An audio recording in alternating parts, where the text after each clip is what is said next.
Hello students, कैसे आप सब। आज हम पढ़ेंगे एक्सरसाइज 8.1 के क्वेश्चन 5th स्टार्ट करते हैं आज हम।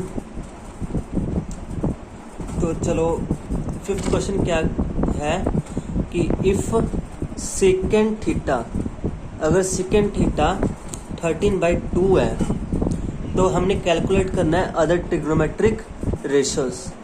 ओके, तो इसका सॉल्यूशन करते हैं हम। जैसे कि हमें पता है we know that second theta होता है वो किसके इक्वल होता है, हाइपोटेन्यूज ओवर बेस, और वो किसके इक्वल दे रखा है हमें 13/2 के। तो यहाँ से हमारे पास हाइपोटेन्यूज कितना आ गया 13, तो हाइपोटेन्यूज हमारा 13 हो गया। अब हमने ये थीटा किसको मानना है, कोई भी मान सकते हैं। इस एंगल सी को हम एंगल थीटा मान लो, ठीक है। तो इसके सामने वाला वो क्या हो जाएगा, परपेंडिकुलर, एंड ये वाला कौन सा हो जाएगा, बेस। तो परपेंडिकुलर हमें पता नहीं है अभी, बेस कितना है 12। तो बाय पाइथागोरस थ्योरम अब हमने क्या निकालना है, पहले परपेंडिकुलर। तो परपेंडिकुलर निकालने के लिए हमें कौन से थ्योरम का यूज करना पड़ेगा, पाइथागोरस थ्योरम। Bye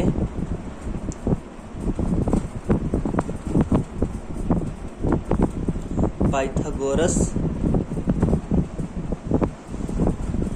theorem. तो पाइथागोरस थ्योरम क्या होती है, hypotenuse square is equal to perpendicular का स्क्वायर प्लस बेस का स्क्वायर। तो हाइपोटेन्यूज हमें हमारा कितना है 13 का square is equal to perpendicular निकालना, तो इसको ऐसे रहने दो, और प्लस बेस का स्क्वायर, बेस कितना था हमारा 12 का स्क्वायर। तो करो इसको आगे। 13 का स्क्वायर कितना होता है 169, पी स्क्वायर ऐसे रहने दो, और 12 का कितना होता है 144। अब इसको इस साइड ले आओ, ये प्लस का इधर जाके माइनस का हो जाएगा। 169 minus 144 is equal to P square. यहाँ से हमारा पी स्क्वायर किसके इक्वल आ गया, इसको माइनस करो 25।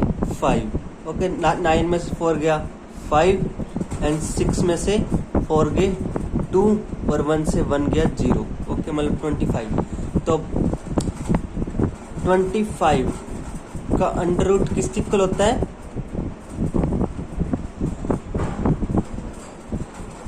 5 के। तो 5 हमारा क्या आ गया, परपेंडिकुलर।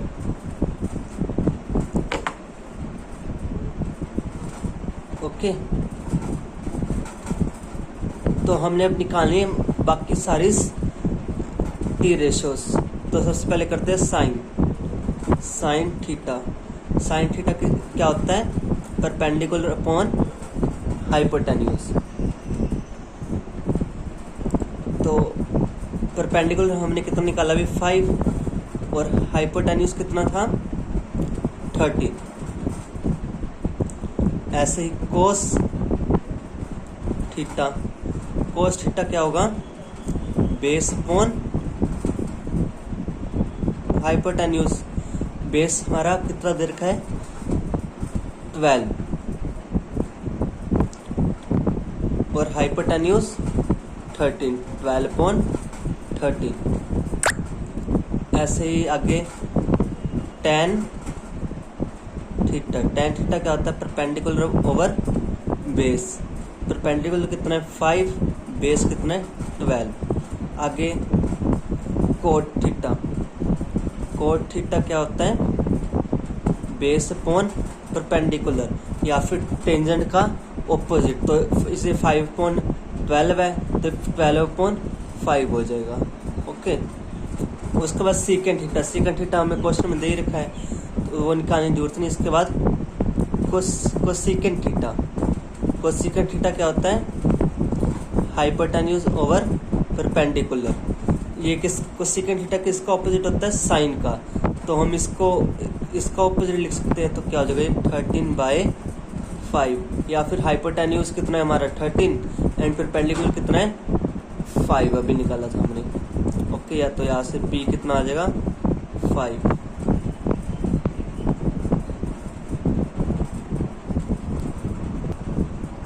अब हम बात करते हैं हमारे नेक्स्ट क्वेश्चन 6th के बारे में। 6th क्वेश्चन क्या है कि if angle A and angle B है, जो means angle A and angle B है वो अक्यूट एंगल है, ठीक है, such that cos A is equal to cos B, ये हमें गिवन है। तो हमने प्रूफ क्या करना है कि एंगल A और एंगल B है वो इक्वल है। तो इसकी डायग्राम बना लेते हैं पहले। ऐसा कुछ है, ठीक है। तो बोल रहा है ए और बी है वो अक्यूट एंगल है। अक्यूट एंगल, ये तो राइट एंगल ट्राइंगल हो गया, तो अक्यूट एंगल ये और ये हो गया, तो मतलब ये एक ए होगा और एक बी होगा। तीसरा सी रख लो, ठीक है। तो हमें पता ये क्या हो जाता है, ये क्या है हाइपोटेन्यूज, और ये बेस मान लो और ये परपेंडिकुलर मान लो, ओके। तो हमें इसमें गिवन क्या दे रखा है, गिवन that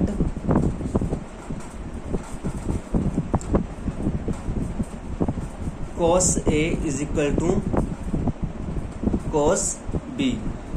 cos A और cos B इक्वल दे रखे हैं, तो पहले हम cos B निकाल लेते हैं। cos B निकालेंगे मतलब ये एंगल B पर मान के, तो इसके सामने वाला परपेंडिकुलर हो जाएगा और ये बेस हो जाएगा।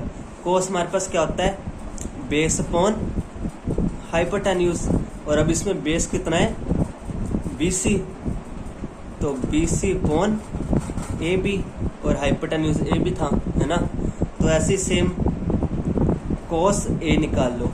cos A जब एंगल ये हो जाएगा तो इसके सामने वाला क्या हो जाएगा, ये हो जाएगा परपेंडिकुलर और ये हो जाएगा बेस, और हाइपोटेन्यूज सेम ही रहेगा, तो बेस अपॉन हाइपोटेन्यूज। अब इसका बेस क्या हो जाएगा, ये AC, ये चेंज हो जाएगा AC अपॉन हाइपोटेन्यूज AB। तो इसको इक्वेशन 1 मान लो। तो अब इसकी वैल्यू, ये जो वैल्यूज निकाली, पुट दिस इन इक्वेशन 1, इसको इक्वेशन 1 में पुट करो। तो cos A is equal to cos B, तो cos से क्या आ जाएगा, cos से हमारा कितना आया था AC अपॉन AB, तो AC अपॉन AB, तो ऐसे ही cos B क्या है BC अपॉन AB, तो यहाँ से AB कैंसिल हो जाएंगे, ठीक है। तो हमारे पास यहाँ पे क्या आ जाएगा, AC is equal to BC। तो हमारे पास यहाँ पे क्या शो हो गया कि ये जो साइड्स है AC है, ये वाली साइड वो BC साइड के इक्वल है। तो हमने प्रीवियस चैप्टर्स में पढ़ा था कि अगर इस ट्राइंगल की ये दो साइड्स है वो इक्वल होएगी, तो इसके ऑपोजिट एंगल्स भी वो इक्वल होंगे।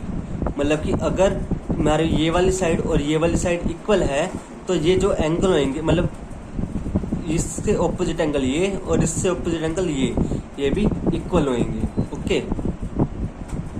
तो यहाँ से हम कह सकते हैं कि एंगल A है वो एंगल B के इक्वल है, ओके। तो इसको हम ये लिख सकते हैं कि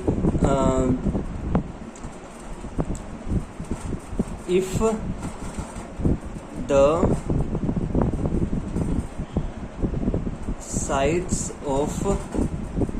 the two sides of triangle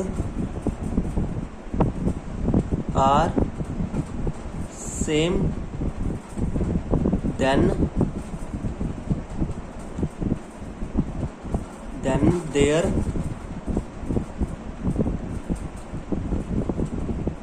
opposite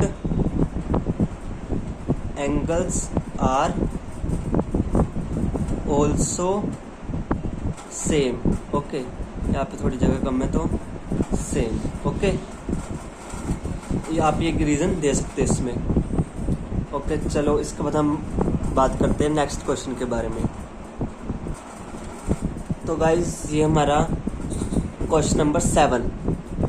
तो ये क्या है कि इफ़ कोट थीटा वो है 7/8 है, तो हमने वैल्यूएट करना है 1 plus sine theta into 1 minus sine theta upon 1 plus cos theta into 1 minus sine theta की वैल्यू क्या होती है एंड कोट स्क्वायर थीटा क्या होता है। तो चलो स्टार्ट करते हैं। गिवन डैट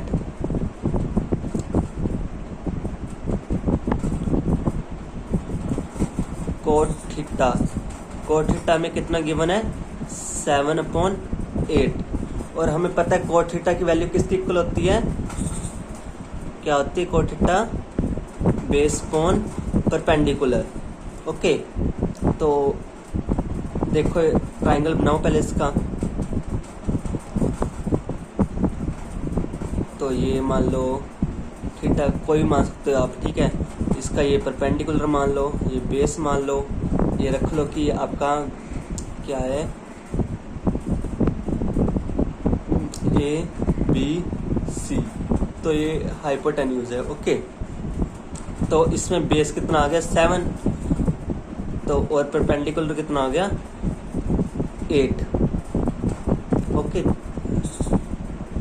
तो अब उसके बाद हमें क्या निकालना है, पहले हाइपोटेन्यूज निकालना पड़ेगा हमें। तो बाय पाइथागोरस थ्योरम क्या थी वो, h² is equal to p² plus b²। तो h² किसके इक्वल आ जाएगा, p², p कितना है हमारा 8 और b कितना है 7। 8 का स्क्वायर प्लस 7 का स्क्वायर, 8 का स्क्वायर कितना होता है 64, 8 8 जा 64, 7 का स्क्वायर 7 7 जा 49। तो इन दोनों को प्लस कर लो, कितना आ जाएगा 4 और 9 13, 1 6 and 4 10 और 1 11। तो हमारे पास h² की वैल्यू कितनी आ गई 113। तो h की वैल्यू क्या आ जाएगी √113। तो h हमारा कितना आ गया √113। तो अब हमें क्या करना है, ये वैल्यूएट करने हैं। तो फर्स्ट वैल्यूएट करते पहले 1 plus sine theta into 1 minus sine theta upon 1 plus cos theta into 1 minus cos theta. अब देखो इसको वैल्यूएट करने के लिए हमें साइन थीटा और कोस थीटा पता होने चाहिए, ठीक है। तो पहले हम साइन थीटा और कोस थीटा की वैल्यू निकालते हैं। साइन थीटा क्या होता है परपेंडिकुलर अपॉन हाइपोटेन्यूज। परपेंडिकुलर कितना है हमारा यहाँ पे 8, तो ये कितना 8 अपॉन √113, ठीक है। हाइपोटेन्यूज ये ऐसे ही सेम कोस थीटा निकाल लो। कोस थीटा क्या होता है बेस अपॉन हाइपोटेन्यूज, और बेस कितना इसमें 7, तो 7 अपॉन हाइपोटेन्यूज अभी निकाला √113। ओके, चलो अब ये करते हैं। अब देखो आपको पता है ये ऊपर क्या बन रहा है 1 plus sine theta 1 minus sine theta. ये आप कुछ देखने से कुछ लग रहा है इसमें क्या हो सकता है ये। अब देखो हमने एक पढ़ा था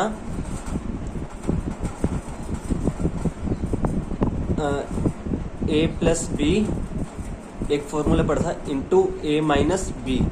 वो हमारे पास क्या होता था a² माइनस b²। ये फॉर्मूला आपको याद है, तो हम इसका यूज करेंगे यूजिंग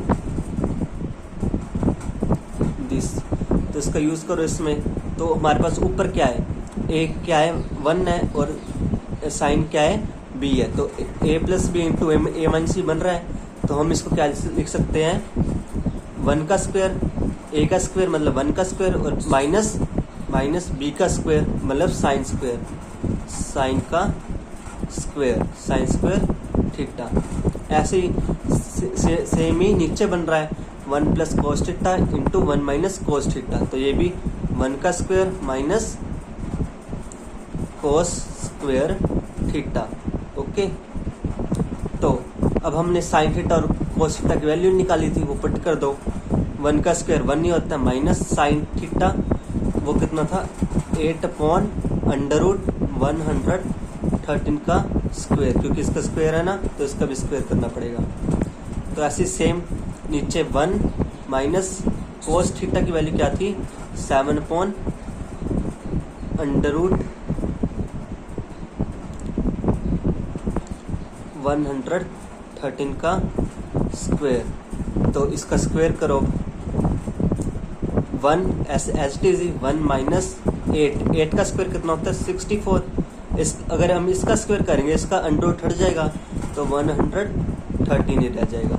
ओके, और ऐसे सेम 1 माइनस 7 का स्क्वायर कितना होता है 49/113।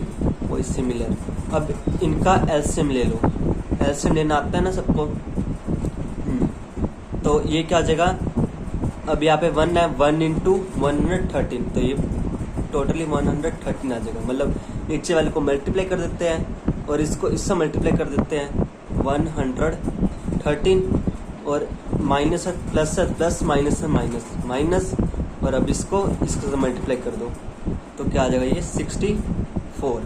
और ऐसे ही नीचे वाले को भी सेम। अब यहाँ पे कुछ नहीं है नीचे तो 1 मान लो, 1 इंटू 113 ये कितना आ जाएगा, मतलब इन दोनों को पहले मल्टीप्लाई कर लो, मल्टीप्लाई करके जो आएगा वो यहाँ पे आ जाएगा। ठीक है, और अब इसको इसके डिनोमिनेटर के साथ मल्टीप्लाई करते हैं। ओके, जिसको नहीं आती तो वो सीख ले थोड़ा। और 1 और इस 49 को इसके डिनोमिनेटर के साथ 1 इंटू 49 49। तो अब करो आगे। अब 113 से 64 माइनस करो कितना आ जाएगा 49/113, और इसमें से करो 64/113। तो करके देख लेना आगे क्या है। अब इस तरह की सिचुएशन है तो क्या हो जाता है, ये जो ऊपर वाला होता है वो एज इट इज होता है, तो अब नीचे वाला होता है वो मल्टीप्लाई में कन्वर्ट होके इसलिए हो जाता है ऑपोजिट हो जाता है इसका। तो ये हो जाएगा 113/64, तो इससे ये कैंसिल हो जाएगा, तो 49/64 हमारा आंसर आ जाएगा। ओके, तो हम इसका नेक्स्ट पार्ट करते हैं। सेकंड क्या था, कोट स्क्वायर थीटा।